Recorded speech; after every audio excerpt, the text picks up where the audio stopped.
Hey everyone, Chris Madden here with your Luzerne County real estate market report for the month of October 2023.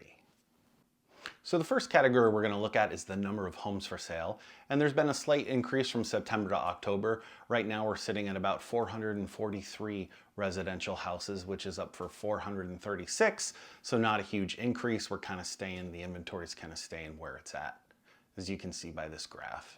The next category we're going to look at, which has kind of been important in the news the last couple years, is the month of inventory. That's if no homes go on the market, how many months will it take before we run out of homes for sale?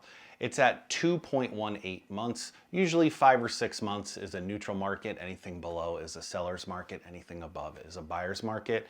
And in September, we were at 2.11, so not a huge change there as well. There's still a huge shortage of inventory, and because of that, prices are remaining high. To follow that up, the days on the market actually are going down, which is a good thing. That means houses are selling quicker.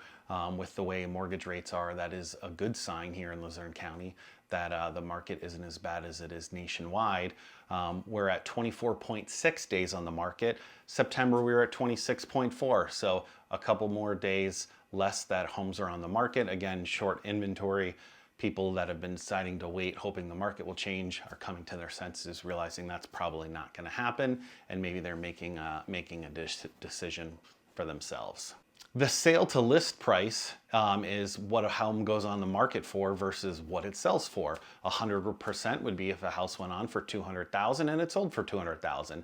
The ratio for the month of October was 97.4. So the average home is selling for about 97.4% of what it was listed for. Last month it was 96.3. So that's actually another good indicator that the market is actually going up a little bit as far as favorability here in Luzerne County.